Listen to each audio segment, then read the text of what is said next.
buenas tardes otra vez. Pues voy a seguir, ¿vale? En este caso vamos a ver algunos ejemplos de aplicación. No muchos, ¿vale? He preparado, creo que demasiado, no creo que nos dé tiempo a ver todo. Entonces intentaré algunas cosas, igual pasaré por encima. Pero la idea es ver un poco cosas distintas. He intentado buscar ejemplos en los que se hayan visto un poco los límites de la geofísica, porque los ejemplos en los que la geofísica ha salido de forma espectacular, pues son los que suelen salir en prensa y los que son más fáciles de ver en general, ¿vale? Entonces la idea es, por lo menos a ver si tenemos tiempo de ver estos 4 yacimientos. No todo, pero bueno, en Santa María de la Beaga, Zaldúa, que ya he presentado algunas cosas, Andelo y el monasterio de Irache. Más que nada porque son yacimientos en los que ya se ha excavado también, y entonces el hecho de haber excavado donde se ha hecho la geofísica nos permite un poco ver, pues eso, ¿no?, los límites y las virtudes en esos casos de las técnicas.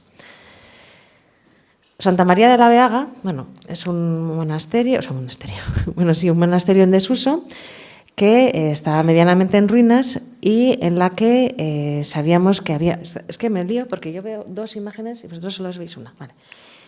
En la que hay una cripta, ¿vale? Y se sabía que esa cripta tenía un corredor que salía hacia afuera, pero durante 9 metros estaba identificado, pero luego se colapsaba. Entonces se desconocía si ese corredor continuaba muchísimo, si se acababa en algún sitio, hacia dónde iba, dónde abocaba. Y ese era un poco lo que nos habían pedido, ver que hacia dónde podía ir ese corredor y pues si continuaba o no continuaba. Ese era un poco el objetivo de la prospección. ¿El ratón lo veis? ¿Sí lo muevo? Sí. Vale, entonces, esto es la cripta, el corredor sabíamos que iba hacia allí y la zona que prospectamos es esta zona de aquí. Utilizamos un georradar porque lo que estábamos buscando en principio era una cavidad. Una cavidad en general en georradar genera muchísimo contraste, en eléctrico también, en magnético no tanto, pero por el tema de la resolución y por la facilidad de tomar datos, pues elegimos el radar. Veis que el entorno se desbrozó antes de que llegáramos, ¿vale?, para que el contacto de las antenas fuera el mejor posible, y solamente pudimos hacer este espacio. Esta sería la pared que al otro lado encontraría la cripta, y solamente había estos metros cuadrados disponibles, ¿vale? Era un espacio pequeñito el que podíamos prospectar. Ahora lo que vais a ver es, tengo que hablar mirando al micrófono para que se me oiga bien, entonces me cuesta no girarme. Lo que vais a ver es una secuencia de cortes, ¿vale? Aquí lo que refleja, ¿vale?, la energía que se ha recogido está en colores tirando a naranjas, y lo que está más azul clarito, vamos a decir, es las zonas más homogéneas, sería así, ¿vale? Entonces veréis que los resultados, bueno, son complejos, no se entienden tan bien como se entendían en otros lugares, cosa que nos pasa pues bastantes veces, ¿vale? Esto va bajando en profundidad. Aquí arriba podéis ver la profundidad a la que está, ¿vale? 1,40 m, o sea, 1,14 m, 1,30 m, 1,50 m. Bueno, ahora acabará. Vale.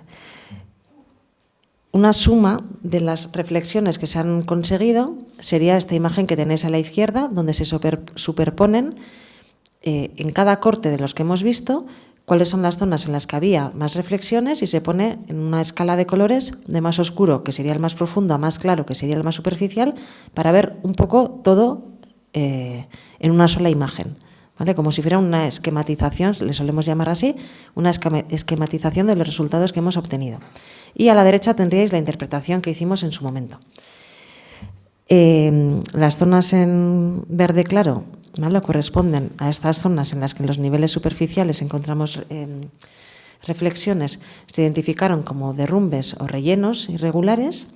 Las zonas en verde oscuro se identificaron como parte del entorno geológico, y esta pequeña anomalía, vamos a decir, que pasa relativamente desapercibida, es lo que se identificó como el corredor que estábamos buscando, porque sabíamos que lo estábamos buscando, ¿vale?, que es un tema importante. En este caso la pregunta era muy clara, que es antes una señora ha preguntado, pues en este caso nos preguntan, ¿hay corredor? ¿No hay corredor? ¿Dónde está? Entonces la mirada también es esa, ¿vale?, y se va buscando. Una imagen alternativa de esto poniendo aquí el mapa que hemos visto antes, pero en otros colores, y haciendo dos secciones que pasarían la A perpendicular a esta anomalía que nos interesaba, ¿vale? Entonces podemos ver que es una anomalía, vamos a decir, acotada, ¿vale?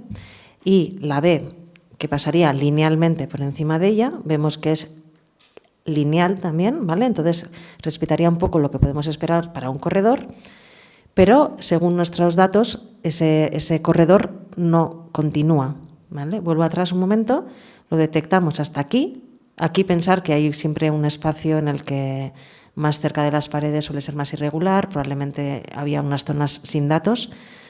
Entonces llegamos hasta aquí, pero más allá, según nuestros datos, no continúa. Ese sería lo que, imagino, pusimos en el informe, ¿vale? Se excavó, esta zona que está en rojo fue la zona en la que se excavó y se encontraron varias cosas. La primera, la ubicación del corredor corresponde con la interpretación de los resultados de la geofísica, cosa que siempre nos alegra porque no siempre ocurre. Vale. Entonces, y no continúa como se predijo, ¿vale? Entonces coincide y llega más o menos hasta donde nosotros con la geofísica habíamos dicho que llegaría. Entonces, como dirían en inglés, so far so good. O sea, hasta aquí todo muy bien, ¿vale? Pero salieron muchísimas estructuras que no habíamos identificado en la geofísica, ¿vale? Entonces, una vez más, es otra cosa que suele pasar. Muchísimas veces sale en arqueología cuando se excava más cosas de las que hemos visto en la geofísica y luego nos dicen, eso me dijo hace poco Maquin y le dije que lo diría aquí, me dijo que era demasiado cauta a la hora de interpretar. Creo que alguna otra persona ya me ha dicho alguna otra vez también, que ponga más cosas, ¿no?, de las que ponemos. Pero claro, intentamos poner lo que nos parece que es relativamente fiable y no siempre acertamos tampoco.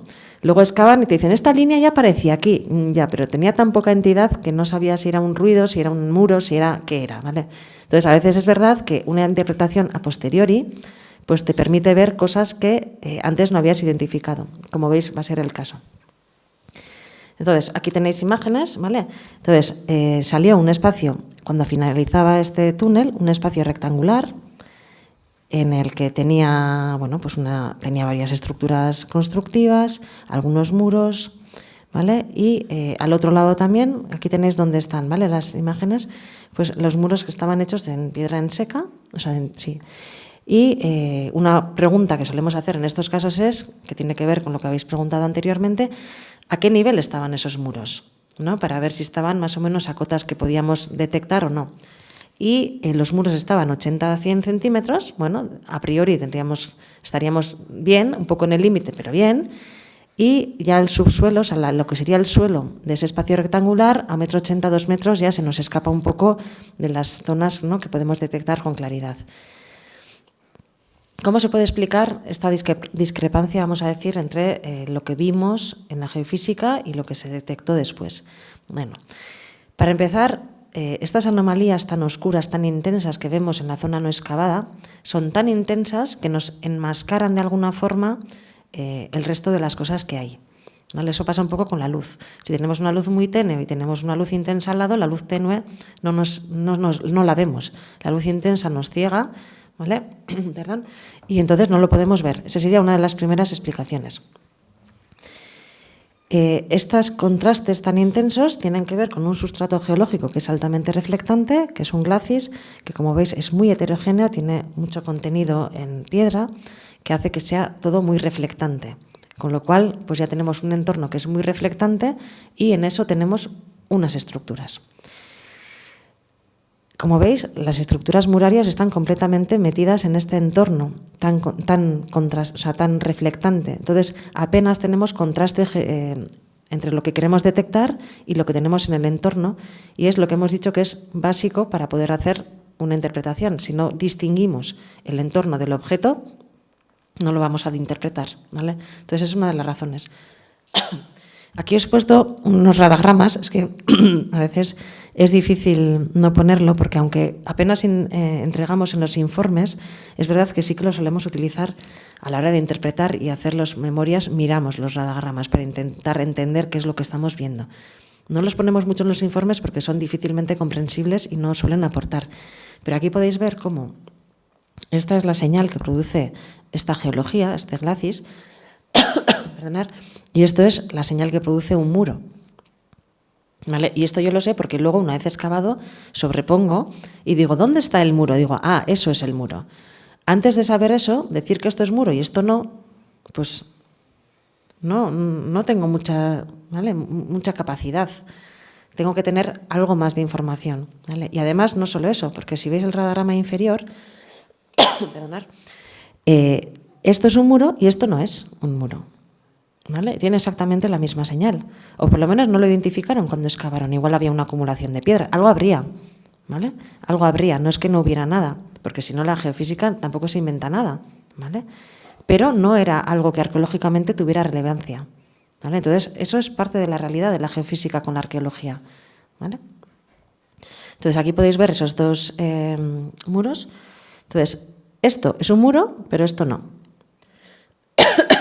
O por lo menos no se identificó como muro al excavar. Entonces sería pues una acumulación de piedras o algo que era lineal, o en la geofísica se ve como lineal, pero no era algo que arqueológicamente fuera relevante. Entonces esto suele pasar. Y yo ahora os he hecho un zoom de esta zona y dices, ¿cómo no interprtaste aquello? Pues porque esto tiene tan poquísima entidad al final que es muy aventurado poner que eso es un muro, porque muchas veces lo que ponemos que es como muro, a veces se va a excavar eso, ¿no? Entonces también intentamos ser cautos, también tiene que ver un poco con eso, ¿no? Para no llevar al equipo, que a veces nos pasa de todas formas, a excavar una zona que luego no le va a aportar algo arqueológicamente. Las excavaciones requieren tiempo, es una dedicación económica, de recursos, o sea, la idea es que la geofísica ayude, no que ponga trabas, ¿vale? El entorno, como veis, está lleno de piedras. Todos los perfiles están llenos de piedras. Entonces, la geofísica le da igual que sea una piedra de un muro o una piedra que está ahí de paso, ¿vale? Lo va a ver exactamente igual. Entonces, todo esto hace que sea un yacimiento muy complejo, que en realidad los resultados fueron bastante positivos porque lo que queríamos detectar se detectó, pero si hubiéramos querido detectar qué estructuras hay, pues habría sido pues un resultado bastante frustrante, ¿vale? Porque no se ha llegado en ningún momento a poder describir todas las estructuras que luego a nivel arqueológico tenían importancia. ¿Vale? Entonces, el corredor se identificó porque era una anomalía aislada, porque estaba lejos de la zona de glacis, ¿vale? Porque la cavidad genera muchísima reflexión. Eso antes no lo he comentado, creo que se me ha pasado, pero lo que es una cavidad es algo que genera muchísima reflexión en el georradar. Y eso es muy importante, por ejemplo, para detectar sepulturas, por ejemplo, en iglesias, no se detectan si no es, y luego vendremos también a esto con otro ejemplo, porque hay una pequeña cavidad de la tierra que se ha compactado con el tiempo, de cuando echaron la tierra, con el paso del tiempo esa tierra se va compactando y a no ser que se haya colapsado esa tumba, esa inhumación, en general mantiene una capa de aire entre lo que sería la losa y la tierra que hace que se detecten en georradar. Entonces hay muchísimas, quien trabajamos en esto o la gente que haya hecho mucha geofísica habrá visto imágenes de iglesias en las que se ven las sepulturas muy bien, ¿vale? ¿Por qué esto? Si es sepulturas de la guerra civil en la que se haya compactado fuera de un entorno urbano, ¿no? Se hayan inhumado fuera de un entorno urbano y no se haya podido no haya ni una losa ni nada que haga que mantenga esta cámara de aire, la cosa se dificulta bastante más a la hora de detectar, ¿vale? Bueno, aquí he hecho un inciso, perdonar.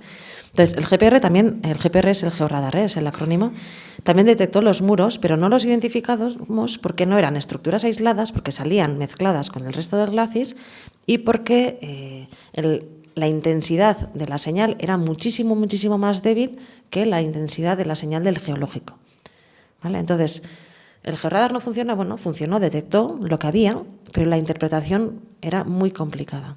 Cosa que a veces pasa en arqueología, ¿vale? Venga, tengo así, como pequeños ejemplos de... ¿vale? Luego podemos volver a las preguntas. Vamos a hablar un poco más del yacimiento de Zaldúa. Como antes ha comentado Jesús, fue uno de los yacimientos que más estudié durante la tesis y eso es una ventaja, porque eso te permite hacer muchísimas cosas que en general no se pueden hacer, porque no tienes ni recursos ni tiempo. Y entonces a mí me gusta porque hay cosas que se pudieron hacer como una combinación de diferentes técnicas que nos permitieron ir aproximándonos poco a poco a la realidad del yacimiento, que hacen que para mí es un yacimiento muy interesante. Bueno, aquí he intentado poner en cada caso la gente que ha participado. En este caso, como ha habido muchísimo voluntariado, me falta muchísima gente para poner, pero bueno, ha sido un trabajo, sobre todo durante mi tesis, que lo puedo hacer gracias a Juan Mari Martínez Choperena, que hoy no está aquí, a Rafa Zubiría y Enrique Lecona, que ya no están, que me ayudarán muchísimo. Y bueno, este yacimiento hoy en día se sigue excavando, se suele excavar en las campañas de julio, y la directora de excavación, Ollane Mendizábal, también hizo su tesis sobre este yacimiento, entre otros, pero también muy basado en él. Bueno, una pequeña entrada al yacimiento. Se encontró en 2012, pues a raíz se conocía el yacimiento o la necrópolis de Iturisa, que estaba al otro lado de lo que sería la pista, pero este yacimiento no se había conocido. Se hicieron unas catas en algunas zonas, que si no me equivoco fue Juan Mari Choperena quien decidió dónde, y aparecieron unos restos bastante espectaculares que nos hablaban de un asentamiento romano con bastantes estructuras constructivas. Hicimos una pequeña prueba, que nunca está mal, para ver si el contraste era adecuado, y aquí, aunque sea una pequeña prueba, voy a ver si puedo hablar bien y mirando para allí, podéis ver cómo la calzada que se esperaba que pasara por aquí se puede ver en negativo. Aquí estaba la zona excavada en la que se habían encontrado restos constructivos de bastante entidad, y bueno, aquí ya veíamos que había contraste magnético suficiente como para decidir hacer más extensión. Hicimos bastante más extensión, se hicieron unas 18 hectáreas de magnético que aportaron muchísima información. La información arqueológicamente más relevante es una imagen que ya os he puesto antes, pero es esta zona central del yacimiento, en el que se ve bastante claramente que la calzada, voy a intentar hacerlo aquí para no moverme, que la calzada funciona como eje vertebrador del yacimiento, como pasa en las actuales Burguete y Espinal, ¿vale? Que tenemos una calle principal en la que al lado y lado tenemos las edificaciones, y en la que se podían distinguir varias estructuras constructivas, algunas de gran entidad, asociadas a ella. Y unos límites al norte bastante claros, pero tanto al sur como al oeste no tan claros. Al este no nos preocupamos porque está el río, y entonces teníamos un límite bastante claro, actual por lo menos. También, como he dicho antes, teníamos zonas que sabíamos que había estructuras. Aquí tenéis la imagen aérea, en la que se puede ver bastante bien unas alineaciones. Entonces esto lo conocíamos, ya la teníamos identificada, pero en el mapa magnético no lo veíamos, ¿vale? Entonces ya nos daba pie a decir que, aunque teníamos zonas de muy buen contraste magnético, había cosas que en el mapa magnético no salían. Entonces, en zonas donde no teníamos contraste magnético, la duda es si había algo o no, porque sabíamos seguro que algunas cosas no las habíamos podido detectar. Y en el otro lado ¿vale? Este es el yacimiento, aquí pasaría la pista. Al otro lado de la pista, en la zona de Otegui, donde ya en los años, si no recuerdo, 80, no sé en qué años se excavó, creo que 89 o así, se habían hecho excavaciones y habían aparecido lo que se ha llamado como la necrópolis de Iturisa. Teníamos conocimiento de que existían restos arqueológicos, pero el contraste magnético era bastante incomprensible o difícil de interpretar, voy a decir, exceptuando esta anomalía de aquí, que es muy llamativa, pero que no teníamos mucha idea de qué podía ser. Pero veíamos que mantenía la orientación de la calzada, ¿vale? Además, encontrábamos cosas que cero tenían que ver con arqueología, y bueno, se veía bastante fácil que no tenían relación arqueológica, como estas estratificaciones de esta zona de aquí, arriba, estas especies de anomalías lineales, pero que bueno, bastante rápido pensamos que tenían que ver más con el sustrato geológico o con el curso del agua, y no tanto con la arqueología. O esta de aquí, que corresponde con una pequeña cambio de pendiente, y donde ya habíamos visto el primer año que fuimos a excavar que se generaba en invierno un riachuelo, vamos a llamar un riachuelo, es mucho decir, pero un curso de agua que solía permanecer ahí pues bastante tiempo durante el invierno. Que eso mismo lo que hace es acarrea sedimentos, acumula sedimentos, y eso mismo pues, nos puede generar una traza magnética, tanto en positivo o en negativo, en función de si ha generado un agujero o si ha aportado sedimentos. La conclusión primera, vamos a decir, fue que teníamos 3 zonas diferenciadas. La primera, más oscura, tendríamos una muy buena descripción, o buena, descripción de los restos arqueológicos. En la zona 2, que sería esta un poco grisácea, menos oscura, tendríamos una descripción escasa, es decir, parece que hay ocupación, pero no llegamos a poder distinguir o definir, describir bien qué tipo de estructuras son a las que nos enfrentamos. Y la tercera zona en la que no se distingue, aunque sabemos que hay ocupación arqueológica. ¿Vale? ¿Qué hicimos después de esto? Pues algo que se hace poco y que me parece que es muy interesante y en relación a lo que ayer comentaría Josu Narvarte, me imagino, que es hacer sondeos geoarqueológicos. Porque es una forma muy rápida de testear los resultados geofísicos. Digo rápida porque en comparación a hacer catas de comprobación, pues esto nos permite tener unos pequeños, yo le llamo las biopsias médicas, ¿no? Es como hemos tenido una imagen y ahora vamos a hacer pequeñas biopsias para ver qué es lo que realmente tenemos ahí. Aquí hicimos, no sé, 105, pues 105 sondeos, ¿vale? En función de las zonas que nos interesaban. Y entonces, bueno, aquí salió bastante información, pero no tengo tiempo, luego vamos a volver a esto. En verde marqué los sondeos que estaban, que nos salían restos arqueológicos, sedimentos arqueológicos o algún nivel arqueológico identificable en el sondeo, y en rojo los que no. Y entonces, bueno, teníamos bastantes similitudes en zonas con contraste magnético, nos salía más o menos que sí que teníamos restos de sedimentos arqueológicos, y en zonas donde no teníamos contraste magnético, en principio nos salía que no. Sí que nos permitió ver, por ejemplo, cómo aquí la única que está en positivo es que pillamos la calzada, ¿vale? El resto, la calzada no sé lo que pillamos ahora, perdonad. Algo encontraríamos, algún carbón o algo que nos hizo pensar que era esto. Pero veíamos que estas islas anómalas que les estuve llamando así durante tiempo, que se nos salían en la zona de Ategui, no parecía que tuvieran ningún resto arqueológico. Entonces, ese contraste magnético pues seguramente viene de algo que no tiene que ver con la arqueología, con una ocupación arqueológica, sino de unas características geológicas o ya sea de la geología madre, vamos a decir, o de los procesos de agua que ha habido posteriormente, que han hecho que se ha generado un contraste magnético, pero que no tiene que ver con la ocupación humana. Y en esta zona de aquí, esta anomalía tan intensa, tan llamativa y tan sugerente, siendo paralela a la calzada, pues tampoco encontrábamos nada que nos hiciera pensar que tuviera algo que ver con la actividad antrópica, por ejemplo. Una vez hecho esto, pues lo que hicimos fue aplicar otros sistemas. Como ya han pasado varios años, pues fuimos evolucionando de los sistemas de radar, al principio con una sola antena, luego ya con 2 antenas y luego ya con 5 antenas. Y utilizamos también el eléctrico, pues porque al ser una zona de estudio, de investigación, pues nos lo podíamos permitir, por tener tiempo, vamos a decir. Y hicimos todas estas zonas. Antes le he comentado a alguien que no pudimos hacer muchas más zonas porque tenía que haber metido una imagen.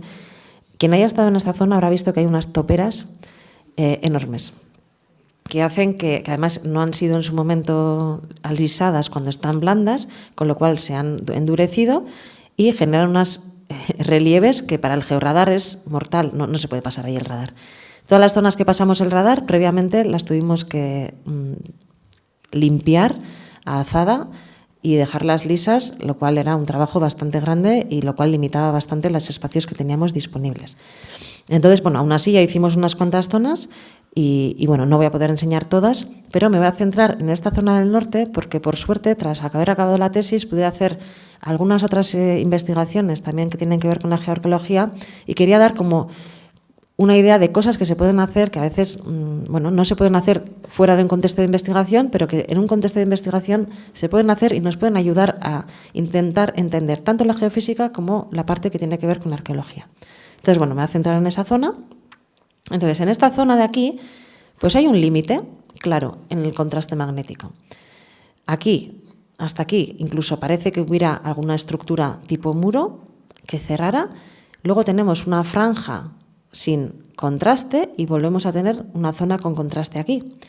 Y entonces nos preguntamos, ¿eso qué es? ¿Es un límite? ¿No es un límite? ¿Es un límite que tiene que ver con la geofísica? ¿Es un límite arqueológico? ¿A qué corresponde? No encontrábamos muchas diferencias en los sondeos geológicos entre una zona y otra. Entonces, bueno, era como una pregunta que hemos tenido muchas veces en este yacimiento. Hicimos radar, esta vez no he puesto un vídeo, y bueno, esto sería de nivel superficial a cada vez más profundo. Aquí vemos la calzada, ¿vale? La calzada sabíamos que pasaba por allí y había sido identificado un poco más al norte también y más al sur, entonces no teníamos duda. Y veis cómo nos van apareciendo estructuras lineales. ¿Veis el ratón, verdad? Vale, estructuras lineales que tienen que ver con edificaciones tanto en esta zona del sur como en la zona del norte, con límites bastante claros, aquí y aquí estas estructuras, ¿vale? Los límites se van aclarando y en esta zona central, que es la que nos interesaba, a priori no aparece nada hasta que aparece esta especie de mancha, no lo voy a llamar así porque todavía no ha quedado claro qué es, con este rectángulo, con una forma muy rectangular, antrópica. Quiero decir, parece que la naturaleza en general no suele hacer rectángulos. Pero hasta aquí llega la cosa, ¿vale? En la zona sur sí, podíamos detectar, si comparábamos el magnético con el georradar, pues casa bastante bien, el georradar nos detecta mejor las estructuras constructivas, aunque en el caso de Zaldúa muchas veces pasa que el magnético da una idea general más amplia, más completa, que lo que luego el radar consiga dibujar. Entonces, el sur no había ningún problema, nuestro problema seguía siendo qué pasa en esta franja. ¿Por qué no hay ocupación en esta franja? No hay ocupación, ha desaparecido, ¿no? ¿Qué es lo que está explicando la razón de este límite? Tuvimos la suerte de poder hacer unas prospecciones con otros sistemas alternativos que no son los que os he explicado hoy, pero que se basan en principios físicos parecidos, pero que también pueden hacer grandes extensiones. Esto sería un mapa de susceptibilidad magnética similar al sistema magnético, vamos a decir, que pudimos hacer en el contexto de unos cursos que hicimos dentro de unos proyectos europeos en el 2019, me parece que fue, y vinieron gente de todo el mundo, iba a decir, pero bueno, sobre todo de Europa, a dar un curso y, de paso, a tomar datos en el yacimiento y poder hacer datos complementarios. Como podéis ver, esta franja se repite en los otros sistemas también. Entonces, no parece que sea un problema solo del sistema magnético o del radar. Esta imagen de aquí a la derecha es un poco la imagen de resistividad eléctrica, ¿vale? Que no es como el sistema que os he contado, pero está hecho de un estilo parecido. Entonces ya vemos donde hay estructuras constructivas que suele tender a haber más piedra, tenemos más resistividad, y en las zonas, y sobre todo porque también hay mucha ceniza, cosa que es bastante resistiva, y en la zona de la franja pues no tenemos. Entonces seguíamos un poco con estas preguntas. Y entonces decidimos volver a hacer una campaña de sondeos, pero ya nos centramos en esta zona de aquí. Hicimos una campaña de sondeos en las zonas, ¿se ven? Sí, ¿no? Se ven bastante bien. Donde hicimos los sondeos, muchos en la franja y muchos fuera de la franja, para intentar entender qué era lo que ocurría allí. Esto es, si acudisteis ayer al curso de Josu, es exactamente el mismo aparato. Entonces se mete, se saca una especie de churro, y lo que hicimos en este caso fue muestrear cada uno de los sondeos que hicimos. Cogimos cada 10 centímetros muestras para luego poder llevar al laboratorio, que esa es un poco la parte que no habíamos hecho hasta entonces.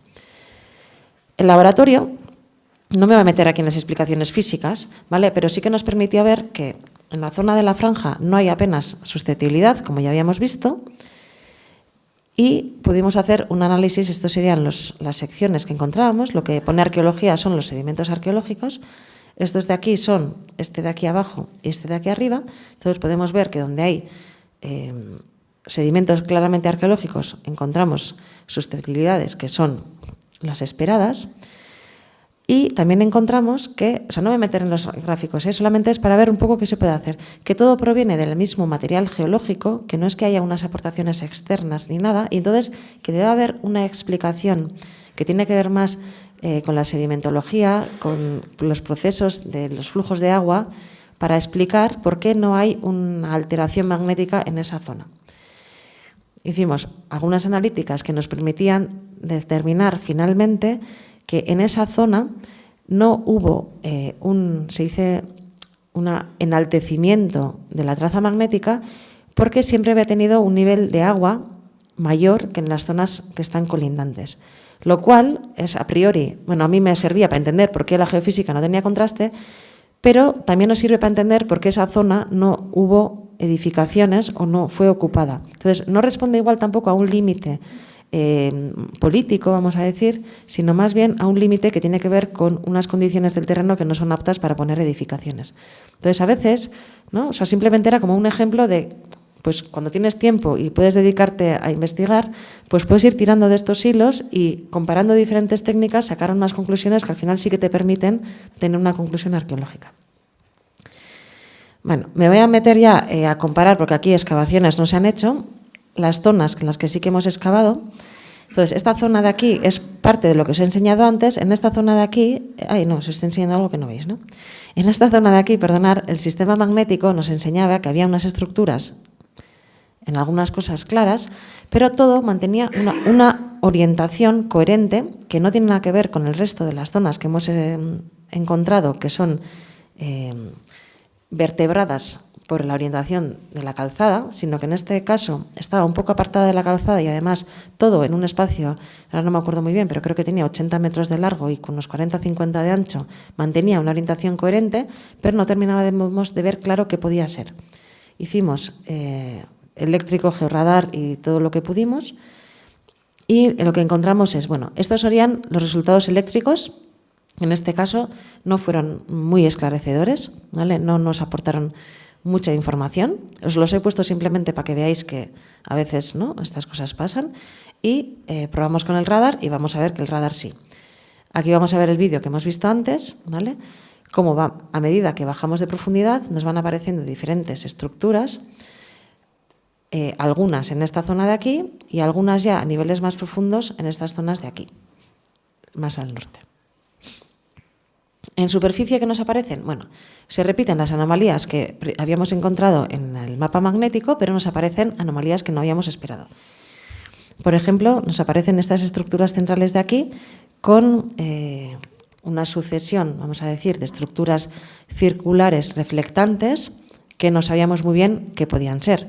Claro, si le das mucho a la imaginación, te puedes imaginar unas maravillosas columnas, ¿no?, o algo de ese estilo, ¿vale? Podía ir por ahí, pero bueno, lo que sí vemos son estructuras circulares que mantienen una orientación coherente entre sí. También vemos aquí muy bien que en magnético, una vez visto el radar, se intuyen también, pero no tiene nada que ver. Esta especie de sucesión de pequeños habitáculos, ¿vale?, que, bueno, enseguida se dijo que podían ser tabernas. Como veis, la comparación en el magnético y el radar, aquí también se distingue un poco, pero no tiene nada que ver. Y en cambio esta edificación central no se ve en absoluto en magnético, ¿vale? Como aquí excavamos, podemos ver un poco el porqué.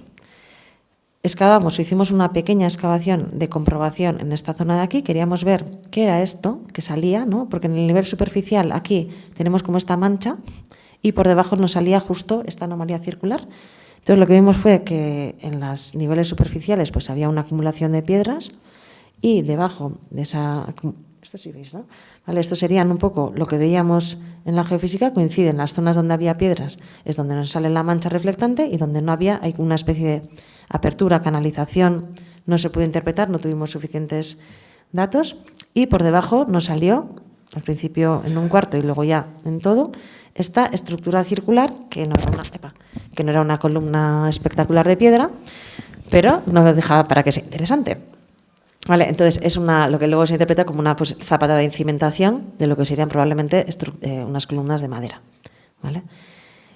Un tipo hórreo, ¿vale?, podría ir por ahí. No encontramos tampoco grandes materiales en este yacimiento, pero bueno, algo así. Es una estructura que está cortada, ¿vale? Su negativo tiene una pequeña corte, vamos a decir, en el terreno, y luego son cantos de río.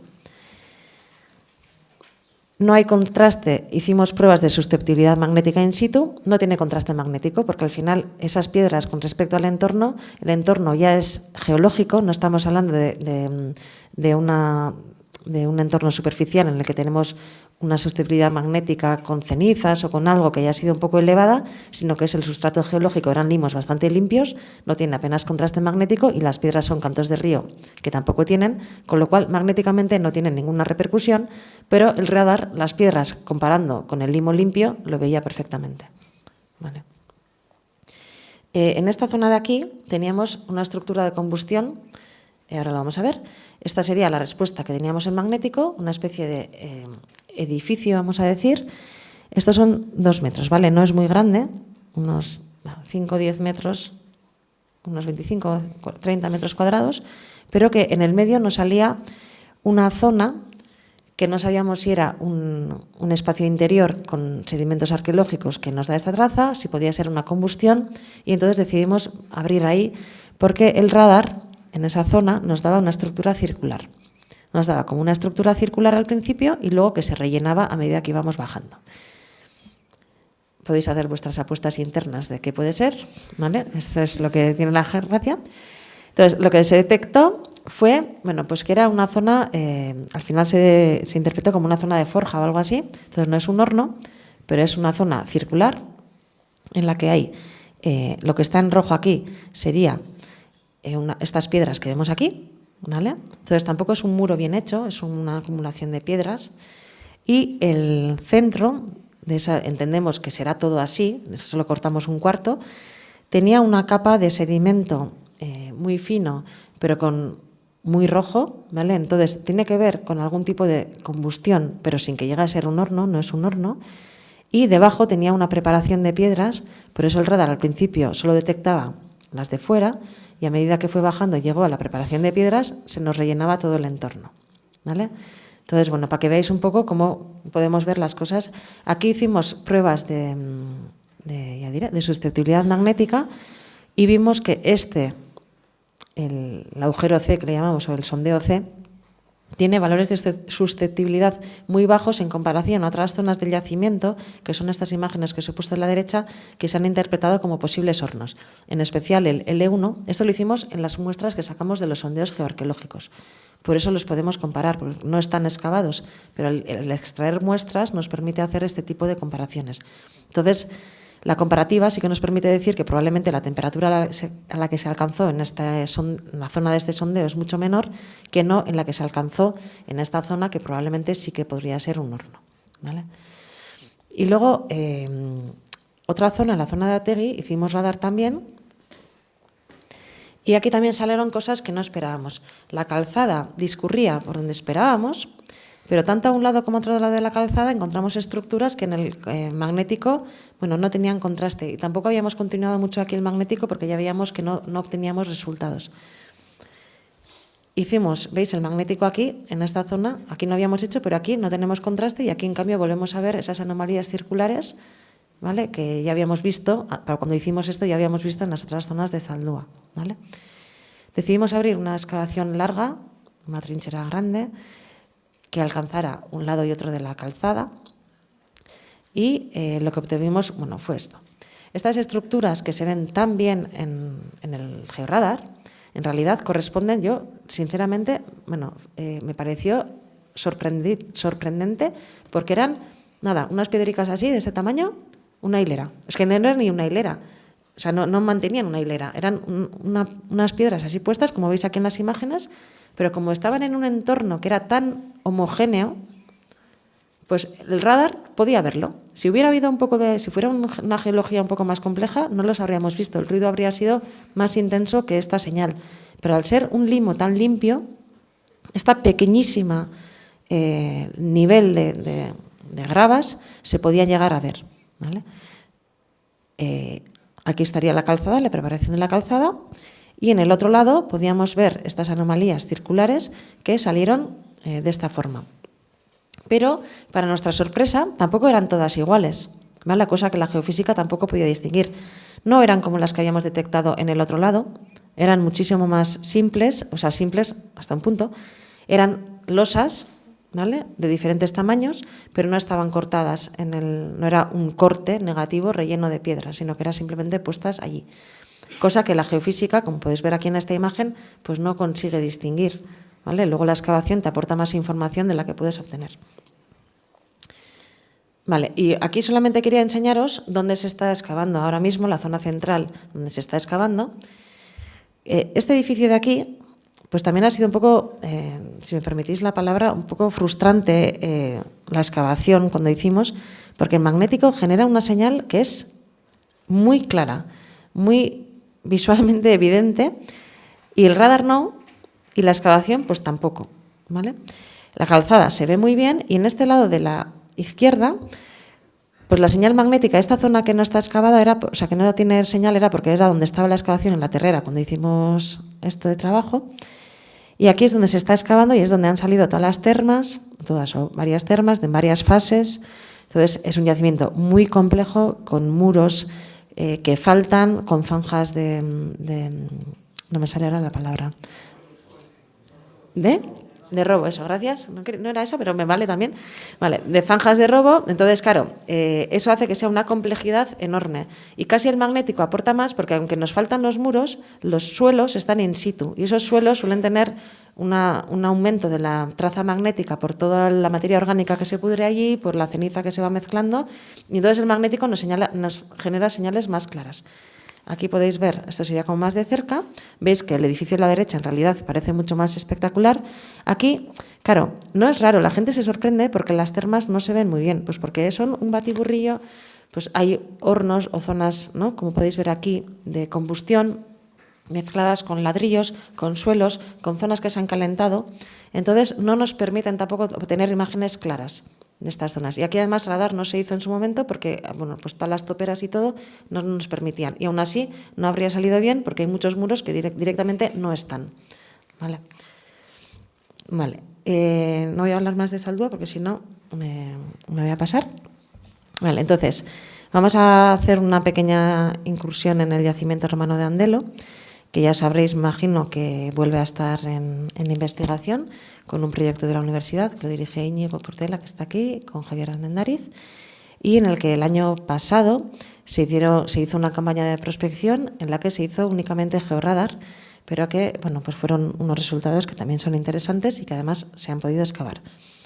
Se estudiaron estas 2,5 hectáreas de la terraza principal, que también pues se desbrozó antes de que llegáramos, lo intentaron acondicionar para el paso del radar y pudimos pasar con un quad, que el sistema sigue siendo el mismo, pero en vez de llevarlo a mano, vamos a decir, que es muy corto, se lleva con un radar, con un quad, que tiene aquí un GPS, ¿vale? Y entonces va posicionando las lecturas en su lugar.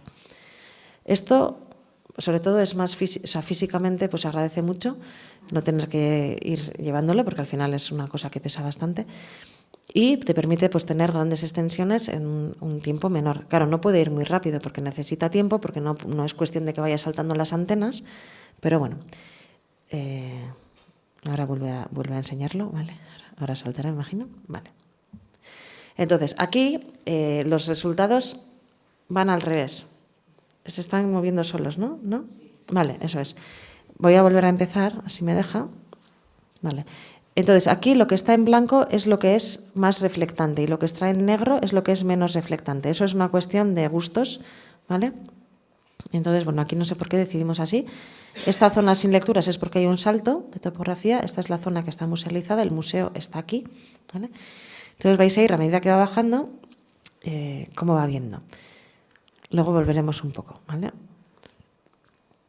Pero se van definiendo bastante bien algunas zonas. También se van generando preguntas en otras zonas, ¿vale? Pero es un resultado, bueno, el estudiar 2,5 hectáreas y no 1.000 metros cuadrados también hace que las cosas se puedan ver mejor, porque una de las diferencias con lo que se hacía hace 20, 30 años es que antes, como no se podían tomar grandes extensiones, se estudiaban zonas más pequeñas. Y es como hacer unos sondeos o una arqueología en excavación. No tienes apenas contexto y el no tener contexto no te permite entender lo que estás viendo. Una vez hicimos en un yacimiento una pequeña prueba y salió un horno. Y ellos estaban contentísimos. Y nosotros no entendíamos por qué. Y a los otros años nos pidieron más, entonces fuimos ampliando en Lancia, en León. Que debéis conocer el yacimiento también. Pues estábamos en medio del foro. Y ellos se lo olieron porque, como muchas veces utilizaban luego, ¿no?, un horno para aprovechar el material que tenían, pero nosotros, como no nos habían dado mucha información y no sabíamos que esperaban eso, pues al no ver apenas nada, solamente una estructura de combustión, pues no pensábamos que estábamos en el centro de la ciudad, ¿vale? Entonces, a veces, cuando amplías el foco, puedes entender cosas que con un foco pequeño pues no vas a entender. Aquí me vais a permitir que vuelva para atrás porque me parece interesante remarcar cómo os he comentado que esta separación de aquí es porque esta terraza inferior, la voy a llamar así, está decapada, ¿vale? Cuando se hicieron las excavaciones en su día, retiraron lo que sería la tierra de labor y entonces las estructuras están a una cota menor, ¿vale? Con respecto de la superficie que en esta terraza de aquí, que se encontraría con la tierra de labor. Y entonces podemos ver, es que no me permite hacerlo creo que de otra forma, lo voy a tener que hacer así a lo bravo. A ver, si me permite. A ver, sí, ahora ya está. Quiero que veáis cómo en la parte inferior las estructuras salen antes, ¿vale?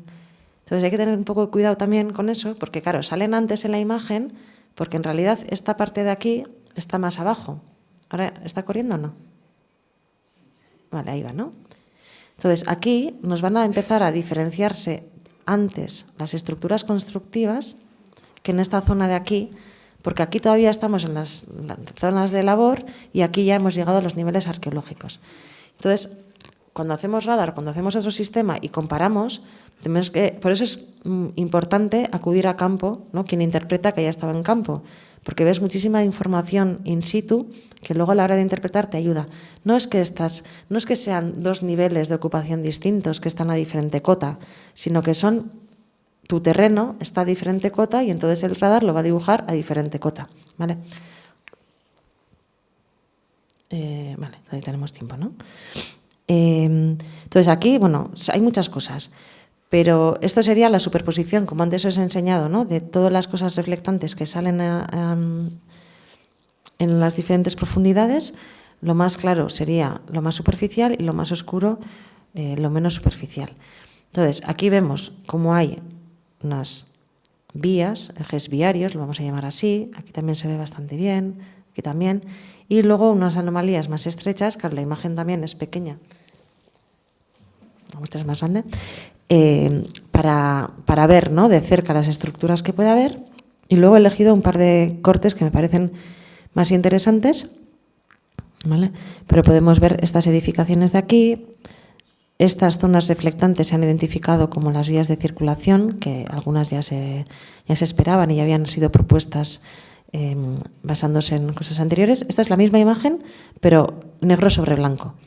Como es una cuestión personal, pues hay gente que ve, yo suelo mirar las dos y no sé, hay cosas que me resultan más fáciles en una y cosas que me resultan más fáciles en otra.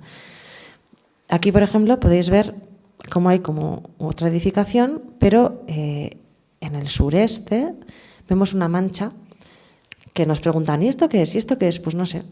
No sé qué es. ¿Qué puede ser? Pues puede ser una acumulación de piedras, algún suelo que no se haya conservado muy bien y no mantenga la forma exterior que nos permite identificarlo como tal. Puede ser un relleno irregular. Puede ser que por lo que sea ahí hayan hecho alguna intervención posterior que haya removido el terreno y lo hayan dejado revuelto, vamos a decir. No es fácil responder así exactamente a qué son las cosas, pero nos da una idea de cómo puede ser el urbanismo. Hay un vídeo que preparamos para la charla que se dio allí mismo, en el que podemos ver un poco sobre el terreno, con un poco de relieve, cómo se colocarían estos resultados sobre el propio yacimiento. Entonces, bueno, aquí tenéis la zona del museo, si no me equivoco. Aquí estaría el museo, ¿no? Aquí serían las zonas que están musealizadas y esto es la zona que excavamos, que como veis corresponde más o menos a la terraza superior del yacimiento.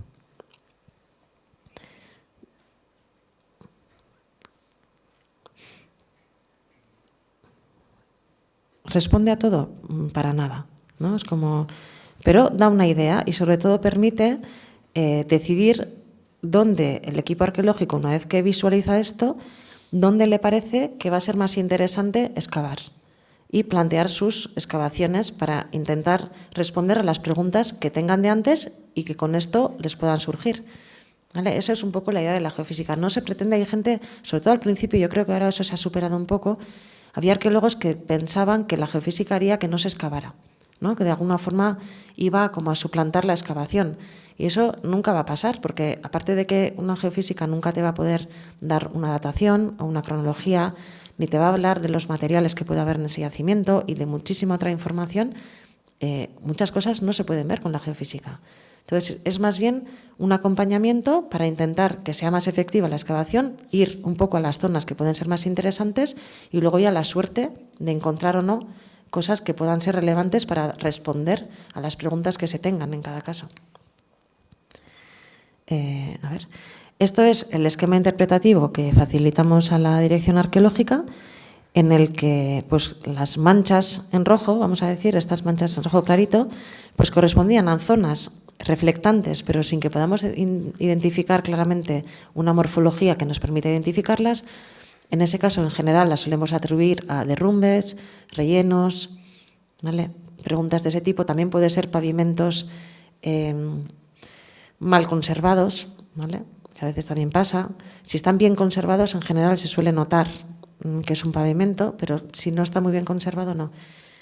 Hay una zona, por ejemplo, esta de aquí, que aunque no se distingue apenas nada, tiene una forma bastante rectangular. Tampoco sabemos exactamente por qué, pero bueno, parece que pudiera haber algo. Sí que se veía, ¿no? Cómo a medida que íbamos hacia el oeste se perdían un poco las estructuras, igual porque están o bien más arrasadas o a más profundidad. Y bueno, todo el sistema de calles, algunas son proyectadas, es decir, que no las vemos bien en la geofísica, pero imaginamos que van por ahí porque vemos un tramo aquí, un tramo allá, entonces interpretamos que tiene que continuar, como estas verdes de aquí, pero en realidad no estamos viéndolas bien en la geofísica, ¿vale? Y aquí es, tras toda esta información, donde se decidió excavar en los sondeos de este año pasado, 2025. Entonces, esta es la excavación de esta zona de aquí, que en principio tenía que coger la calle, ¿no? Una de las arterias de la ciudad, y este muro podemos verlo aquí también, ¿vale? Entonces, más o menos se entiende que responde a lo que se encontró. La acera, se había comentado en el informe, aunque en las imágenes no, que había algunas zonas que parecía que podían tener una acera.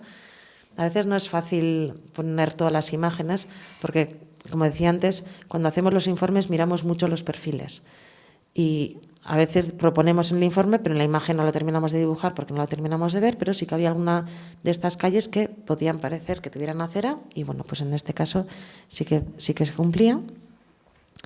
Y en la otra parte de la excavación, pues aquí podemos ver cómo se vuelve a encontrar la calle como se pensaba, son pavimentadas, pero no con losas grandes, sino con piedras de menor tamaño, y los muros que se detectan corresponden a donde habíamos detectado con la geofísica los muros que estarían, ¿vale?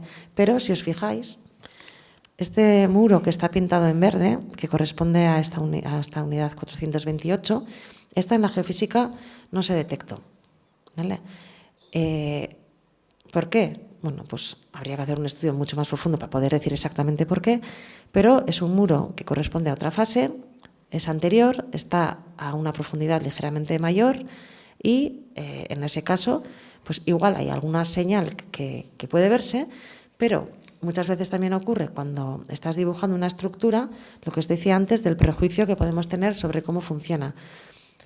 Si en medio de esa estructura me sale una anomalía lineal muy débil que corresponde además con la línea de lectura y puedo pensar que es un ruido, pues probablemente no lo voy a pintar. Si me saliera debajo de esto todo un edificio coherente con ese muro, probablemente me resultaría más fácil de interpretar y lo hubiéramos dibujado. También han salido enterramientos que no hemos visto ni hemos detectado, ¿vale? Pero que arqueológicamente es muy importante y genera muchísima información. Es una pena porque, bueno, en este caso no, porque los han detectado, pero este tipo de cosas muchas veces no podemos deciros, no, excava esta casa porque aquí tienes unas inhumaciones infantiles y te van a resultar muy útiles y no aquella. Esas cosas en general no las solemos ver. Vale, y voy más rápido de lo que pensaba, he intentado hacer rápido y al final voy demasiado rápido, así que tendremos un turno de preguntas más rápido. Quería poner un ejemplo porque también me dijeron que podía ser buena idea de un espacio interior, ¿vale? Entonces he puesto el ejemplo del monasterio de Irache, una vez más porque fue excavado posteriormente y la verdad es que yo aprendí bastantes cosas de este proyecto. Bueno, el monasterio de Irache está en Ayegui, cerca de Estella. Sabéis que es un conjunto monasterial y tiene una iglesia, la iglesia de Santa María, que correspondería a esta zona de aquí. Iban a retirar las losas, iban a hacer un cambio del suelo, si no me equivoco, y entonces aprovecharon para hacer una prospección para ver qué podía haber iglesias anteriores. Es una de las cosas que suele salir muy bien en los resultados GeoRadar dentro de las iglesias anteriores. Ya sabemos que muchísimas veces las zonas de culto se repiten y muchísimas veces se construye sobre una anterior o se amplía o se modifica, y entonces a veces, a mí me ha pasado varias veces que haya una iglesia soterrada, vamos a decir, dentro de la otra iglesia, y entonces se ven muy bien, porque no es que sea parcial, sino que la puedes ver casi entera. No es tampoco este caso, pero bueno, entonces es un resultado o es una propuesta de trabajo que en general suele ser bastante satisfactoria y suele dar bastantes resultados cuando hemos hecho iglesias en las que no hemos tenido tampoco grandes cosas. Una de las preguntas que me suelen hacer es ¿qué pasa si el suelo es de madera? En este caso son losas de piedra. En principio, que el suelo sea de madera no es un problema. El problema viene más si es madera que está elevada, vamos a decir, con un hueco, porque muchísima de la energía que estamos metiendo rebota en el primer hueco, con lo cual perdemos capacidad de penetración en el subsuelo. Pero ese es el problema, no es otro problema que la pérdida de efectividad a la hora de bajar en profundidad. No genera ningún otro problema. Muy diferente sería si fuera, y eso pasa en edificios modernos, si tiene un mallazo. En ese caso la cosa varía mucho, ¿vale? Depende del grosor y de la densidad de la malla, pues puede generar que no se vea absolutamente nada debajo o que lo podamos penetrar. Hemos hecho varios trabajos en Cataluña para buscar cosas de la guerra civil, refugios antiaéreos y ese tipo de cosas que muchas veces han quedado hoy en día debajo de estructuras actuales, como pueden ser plazas, recuerdo muy bien el patio de un colegio, debajo de un gimnasio. Entonces, claro, ahí se han construido y han puesto un mallazo para proteger o para reforzar, pues podemos tener problemas. No suele ser el caso de las iglesias. En general, eso no nos pasa. Entonces, son entornos muy propicios para el GeoRadar, porque suele estar quieto, no hay muchas interferencias, son tranquilos. Si las losas son relativamente lisas y no muy irregulares, pues es un contacto muy bueno de las antenas, entonces funciona bastante bien. Lo que solemos hacer en espacios tan reducidos, si es posible, y sobre todo cuando queremos detectar cosas así pequeñas, es leer en las dos direcciones. Porque hay un efecto de la dirección de lectura sobre los resultados, en los que antes no he entrado porque no podemos en una hora dar toda la teoría, y el hecho de leer en dos direcciones, aparte de que nos permite acercarnos mejor a los obstáculos que hay, es decir, puedo salvar mejor las columnas actuales si voy en las dos direcciones, porque en una me voy a quedar más lejos, pero en la otra voy a poder casi llegar hasta el final. Y además puedo, tener como una imagen más completa, porque elimino bastante bien las interferencias que tienen que ver con la dirección de lectura. Cuando son espacios pequeños, en general intentamos hacer eso. Y bueno, aquí no he puesto un vídeo, he puesto una secuencia tras otra. Vais a ver que se ven muchas cosas y pocas al mismo tiempo. Entonces, a ver qué impresión nos da. Esto va bajando otra vez. Os he puesto a qué profundidad estimada. Y voy a aprovechar para decir algo que antes se me ha pasado, ya que tenemos tiempo. Y es que la profundidad, cuando os he explicado el radar, os he estado diciendo todo el rato que escucha, ¿no? ¿Cuánto tiempo tarda en llegar la señal? Entonces, ¿cómo hago yo luego para hablar de profundidades? Porque el radar está esperando un tiempo y dice, cuando han pasado, se miden nanosegundos, que son 1.000 millones de nanosegundos, es un segundo, ¿vale? Entonces, si ha tardado 2 nanosegundos en llegar, es un nivel. Si ha llegado 3, ¿no? O sea, lo voy escuchando así. ¿Cómo lo convierto en profundidad? Pues se le asigna una velocidad a la onda, ¿vale? Entonces, esta velocidad es una estimación, que en la arqueología, como no va de 2 centímetros, no es un problema, en ingeniería puede ser un poco más de problema. Pero esta conversión de velocidad a profundidad, de tiempo a profundidad, se hace estimando en función de las características y de la señal que vemos, de a qué profundidad viajará la luz en ese entorno, que no siempre viaja a la misma velocidad, ¿vale? Esto, por si acaso a alguien se le ha quedado la duda. Vale, pues voy pasando un poco la secuencia y luego volveremos. Un poco más abajo, ¿vale? Casi a 60. Aquí ya entre 60 y 80 empezamos a ver estructuras que ya no parecen ruido, ¿vale? Estas anomalías, vamos a llamarles aquí. Aquí ya metro 5, metro 25, vamos a empezar a ver cosas que luego ya no vemos. Aquí hay un salto, ¿vale? De aquí a aquí hay un salto, simplemente para enseñar que, bueno, que ya más abajo no veíamos. Este sería como el corte en el que, si le echáis un poco de imaginación, podéis ver, ¿no?, una especie de estructuras en forma de ábside, vamos a llamarlo así, que parecía que podían ser, ¿no?, unos ábsides o algo de la iglesia anterior. Lo que sí que llama la atención en casi todo el rato es que a partir de las columnas centrales, hacia abajo, que no es el sur, pero vamos a decir hacia abajo, apenas detectamos nada, ¿vale? Todo nos queda, digamos, entre las columnas central y hacia arriba. Vuelvo a pasar la secuencia para que lo veáis. En los niveles superficiales en general se detectan irregularidades que no les dimos así mayor importancia. Cerca de las columnas es normal que se detecten pues lo que pueden ser las zapatas, ampliaciones, algunas interferencias de las propias columnas. Y bueno, pues aquí nos empezaban a aparecer esas estructuras más lineales, ¿no?, que parecían unir las columnas. Y luego ya un poco más abajo lo que serían estos posibles ábsides, que yo creo que la imagen más clara sería esta. Esto sería el esquema interpretativo que os decía de los niveles superficiales hasta más o menos 80 centímetros bajo el suelo, y entre 80 centímetros y 1,80 m, aquí eso es lo que estimamos, pues nos aparecerían, ya veis que a nivel reflectivo, si cogemos solamente lo más reflectante, este central apenas se detecta, cuando en realidad cuando lo mirábamos en las imágenes, el ojo también tiende a, ¿no?, el cerebro tiende a imaginar cosas que luego a veces no se ven de verdad, pero esa es la parte interpretativa que hacemos. Bueno, esto sería la superposición de todos los niveles y esto era el esquema que proporcionamos a la dirección. Una de las cosas que yo puse en el informe, que luego veréis por qué lo digo, es que no se habían detectado inhumaciones. Todavía me río, ¿vale?, porque no se habían detectado, pero no sé, pues así lo puse y luego, bueno, cuando fui a verlo dije, Dios mío, ¿qué es esto? ¿Vale? ¿Por qué no se detectaron? No, luego lo vamos a ver, ¿vale? Pero es verdad que aquí la única cosa que dijimos, aquí parece que tal vez pudiera haber una cosa que se parece a una sepultura, una losa de inhumación o algo por el estilo. Y todo lo demás que detectábamos eran estructuras constructivas.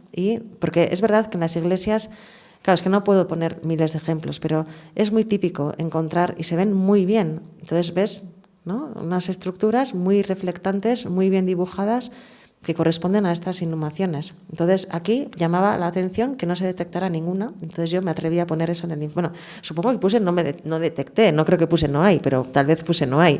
No sé, habría que verlo. ¿Vale? Esto es parte de lo que excavaron, que lo he sacado de la... Esto está publicado en el TAN, ¿vale? Entonces, bueno, veis que aquí se detecta una inclinación en estas estructuras que en el radar, claro, luego si los pones dices, bueno, es verdad, podría ser, pero bueno, pues lo que es la interpretación, que tiende a ver las cosas orientadas de forma coherente, ¿vale? Que luego no correspondió exactamente a lo que estaba excavado. Estaba excavado, o sea, lo que apareció tenía una ligera inclinación con respecto a la iglesia actual, ¿vale? Bueno, y luego aparecieron estas de aquí, que corresponden también a algunas estructuras. Entonces, en realidad, pues yo creo que los resultados eran bastante positivos. Además, si no me equivoco, parte de que se excavara también era de que la geofísica había proporcionado, porque a veces pasa esto también, proporciona unos datos que animan a hacer las excavaciones. En el castillo de Amayur también se detectaron en su momento parte de la muralla y eso ayuda, ¿no?, a luego planear la excavación y animar a que puedas excavar esas zonas. Entonces, aquí os he puesto una imagen de las... No encontré una mejor, también lo he sacado del esto. Había un montón, era todo un mar de inhumaciones. Bueno, aquí están algunos de los que estaban allí, creo. Y estaba todo lleno de inhumaciones. Entonces, ¿por qué no los detectamos? Bueno, porque no eran inhumaciones con su losa bien puesta y su camarita de aire que se había mantenido, eran bastante sobrepuestas unas sobre otras, sin demasiada estructura, vamos a decir, ¿vale? Yo saqué un aprendizaje muy bueno y dije, nunca más voy a decir que en una iglesia no hay inhumaciones, porque seguro las hay, ¿no?, en unas iglesias, pero es verdad que sirve para ver cómo, pues eso, siempre, si se excava, siempre se encuentran cosas que no se han detectado. Yo creo que eso es siempre. Y en estos casos no me he metido mucho en Zaldúa porque pensaba que no iba a tener tiempo, pero aquella anomalía tan lineal que salía, que al final no es arqueología, también pasa eso, ¿no? Que a veces vas a buscar algo porque parece que tiene un contraste muy alto y te parece que tiene que ser una estructura arqueológica seguro, y luego no es, ¿vale? Entonces, existen las dos partes, o las tres. Existe cuando das en el clavo, y cuando algo que parece que tiene que ser algo seguro arqueológico porque tiene una forma antrópica, pues no es tan así, o cuando aparecen más cosas de las que has podido detectar, ¿vale? Entonces, esto sería un poco lo que tenía preparado. No sé si tenéis más preguntas o si queréis que me meta más en alguna de los casos que hemos hablado, o si habéis tenido experiencias previas en las que os ha pasado algo así. ¿Vale? Pues gracias y bueno, ahora turno de preguntas.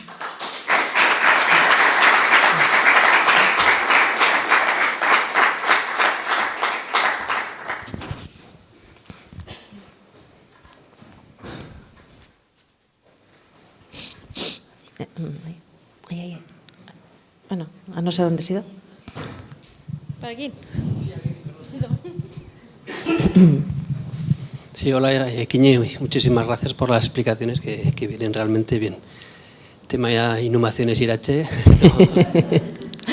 No, Sí.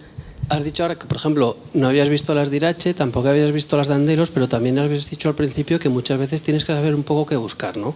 Sí, y luego las inhumaciones, claro, las de Andelos, por ejemplo, esas yo no esperaría ver.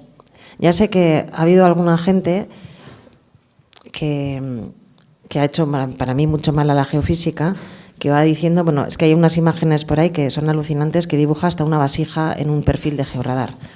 Eso es físicamente imposible. Entonces, también ha habido mucha gente que dice que detecta los huesos. Pues los huesos, en principio, no se detectan en el georradar. Cuando se detecta una inhumación, se suele detectar la cámara de aire, o bien, si es un entorno muy homogéneo, en el que luego han removido ese terreno y se ha quedado muy inhomogéneo, pues tal vez también. Pero bueno, no es fácil, ¿no? Vale. Yo te preguntaba esto porque sí, eso no es fácil, pero si quieres saber un poco qué vas a buscar, porque claro, has puesto muchos ejemplos, supongo que por eso más evidentes, más espectaculares, de siempre restos estructurales.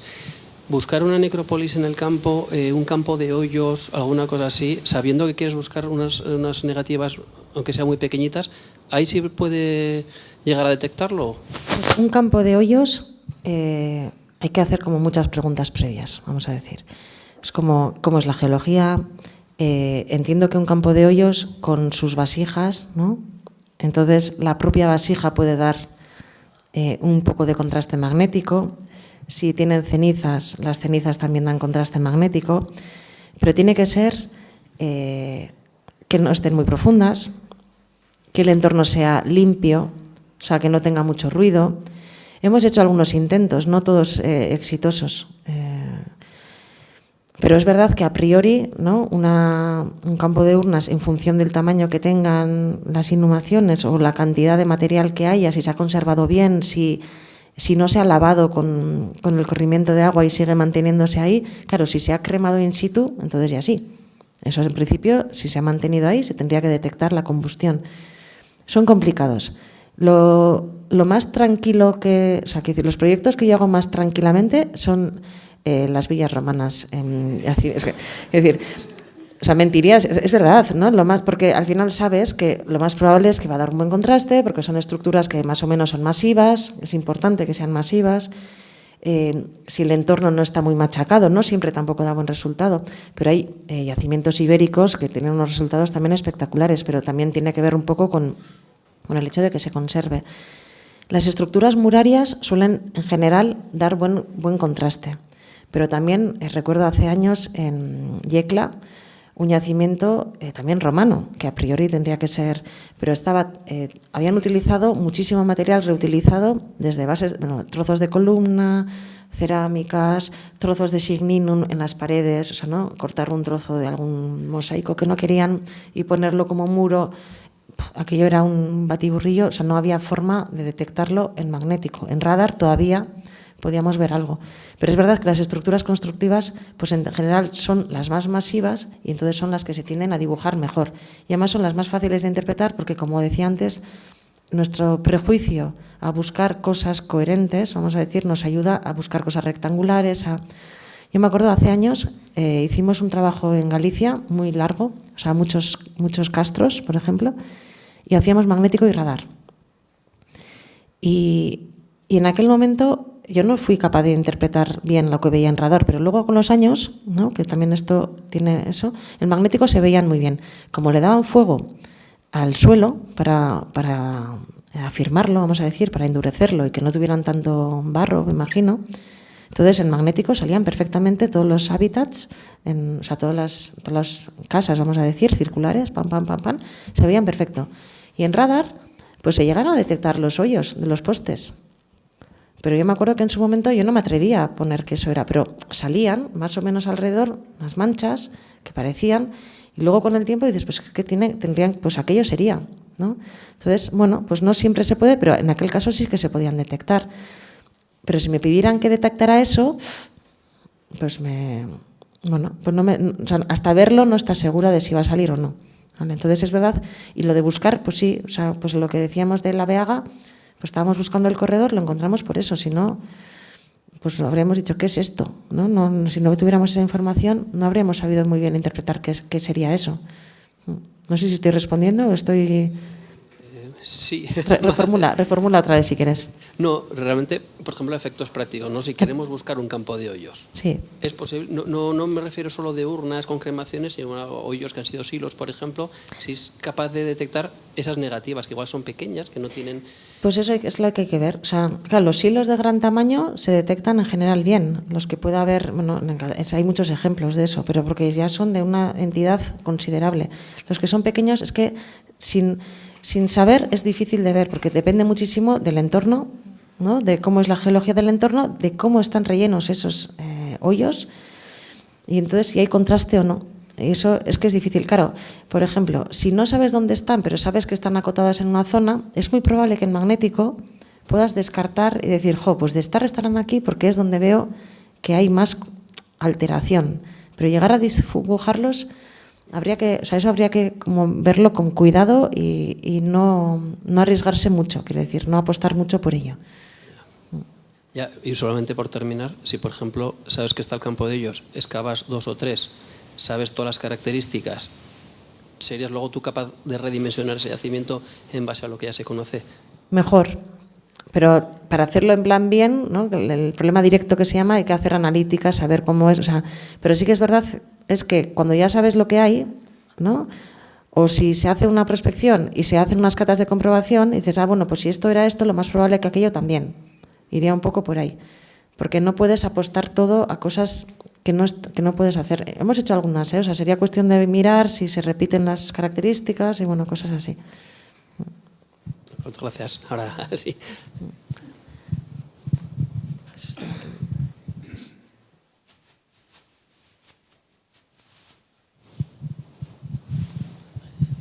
Sí, Quiñe, pensando, como tú has dicho, vilas romanas, yacimientos romanos, lo que siempre a los arqueólogos más nos llama la atención son los mosaicos. Claro, los mosaicos en principio, bueno, la pregunta... ¿Es posible, mediante algún método, distinguir si un suelo es un suelo de tierra apisonada, un suelo de signinum, un suelo de ladrillos o un suelo de mosaico? A ver, un suelo de mosaico de un suelo de signinum, yo diría que no, porque al final un mosaico no deja de ser un signinum con unas teselas encima. Entonces, claro, lo podrías, antes me han preguntado, ¿no? Es verdad que se hacen trabajos sobre mosaicos con antenas de muy alta precisión y se pueden detectar incluso niveles de preparación, pero en un yacimiento que no está a la vista el mosaico, poder distinguir un mosaico de un suelo de signinum, eso a mí me parece muy difícil. Otra cosa es poder distinguir un suelo pisado de un signinum, pues también puede ser difícil porque al final depende del contraste.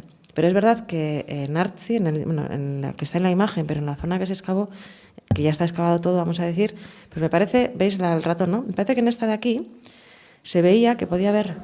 Ay, vale, ya no veis nada, vale, bueno, perdona. Pues en la imagen que había antes, en uno de los ámbitos, me acuerdo que puse posible suelo y estaba, ¿no? Y era un suelo de opus explicatum, me parece que era. Y se podía ver, porque el radar daba una señal coherente, no parecía irregular, entonces no parecía que fuera un relleno irregular, sino parecía que era una señal coherente en toda su extensión, que podía ser un suelo. Los suelos de batido, vamos a decir, tierra batida pisada, no suelen dar un contraste tan claro. Entonces, cuando te dan contraste así como homogéneo dentro de un ámbito, ¿no?, muy geométrico, puedes pensar que es ya lo diré, un mosaico o un signinum, un suelo así. Pero bueno, 100% es difícil de hacer y ahí no vas a hacer un sondeo para, o sea, quiero decir, un geoarqueológico para romper el posible mosaico. Tendrías que hacer luego comprobar. Pero sí que es verdad que Nablitas, si no recuerdo mal, era una de las preguntas y sí que se intentó responder. Y entonces ir habitación por habitación, analizar la sección del radar, ver qué señal daba y ver si nos parecía, pero claro, es si me parece, no puedo asegurar que la señal es suficientemente homogénea como para decir que es un suelo constante, vamos a decir, porque al final un relleno de piedras no te da como si fuera, bueno, pues muchísimas focos, ¿no? Y un suelo, vamos a decir, homogéneo, pues te tendría que dar una señal más homogénea. Pero asegurar 100% esas cosas es complicado. Y luego también depende mucho de la profundidad a la que se encuentre. Y si tengo derrumbes por encima... Bueno, es como siempre, es difícil de responder a estas preguntas, es más fácil siempre una vez visto los resultados que antes, ¿no? Pero bueno, son preguntas que se hacen y que cuando se buscan mosaicos, o sea, se pueden buscar mosaicos, se puede hacer esa aproximación, es decir, tengo una villa romana y creo que en la parte urbana voy a tener mosaicos, vamos a buscar eso. Entonces, acotarías y habría que hacer, pero claro, ya no sería como una pregunta, como volvíamos antes, específica, que habría que analizar los datos con esa perspectiva y ver por lo menos dónde te parece que hay más probabilidades de haber. No sé si he respondido. Vale.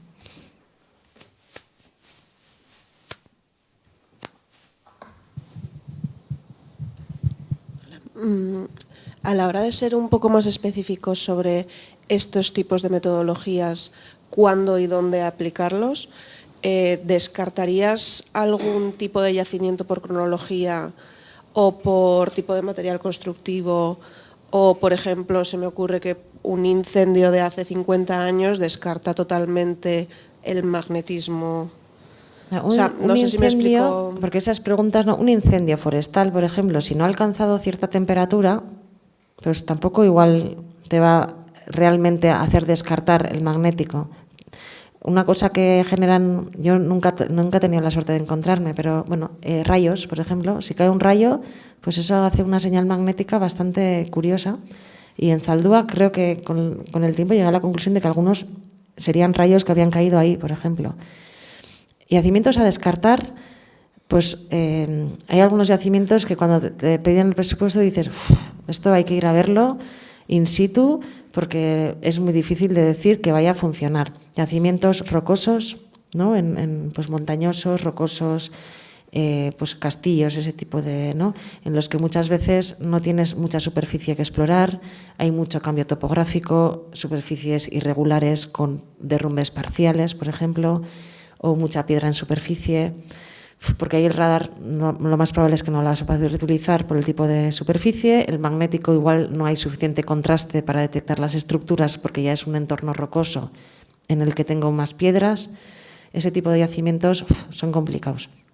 Y luego a nivel cronológico está claro que cuanto las construcciones sean más masivas, pues va a ser más fácil, pero lo que os decía, ¿no? Estos castros gallegos en los que habían dado fuego al interior para solidificarlo, vamos a decir, pues el magnético se detectan súper bien. Y, por ejemplo, en Europa, los ejemplos primeros que seguramente habéis visto, si habéis visto ejemplos de geofísica son yacimientos prehistóricos donde los fosos se detectan súper bien. Claro, igual no vas a detectar las estructuras constructivas, pero las estructuras defensivas sí que las puedes detectar. Entonces, siempre es qué pregunta hay. A mí se suelen hacer también dentro de cuevas, pero ahí las preguntas son más a veces geológicas porque está muy ligado una cosa con la otra. Es difícil descartar directamente, pero para mí, de hecho, bueno, ahora mismo, ¿no? Es un proyecto que tengo entre manos, es eso, ¿no? Es un yacimiento que de entrada ya ves que, no sé si va a merecer la pena gastarse el dinero en hacer la geofísica o es casi mejor hacer unos sondeos e invertir en eso porque habrá que verlo cuando vayamos a verlo in situ, pero bueno, pues eso, una zona rocosa con un castillo que a priori está de piedra, con mucha pendiente, con superficie irregular, con mucha vegetación que habría que desbrozar muy bien, pues no es lo ideal para la geofísica, no vale para todos los entornos tampoco.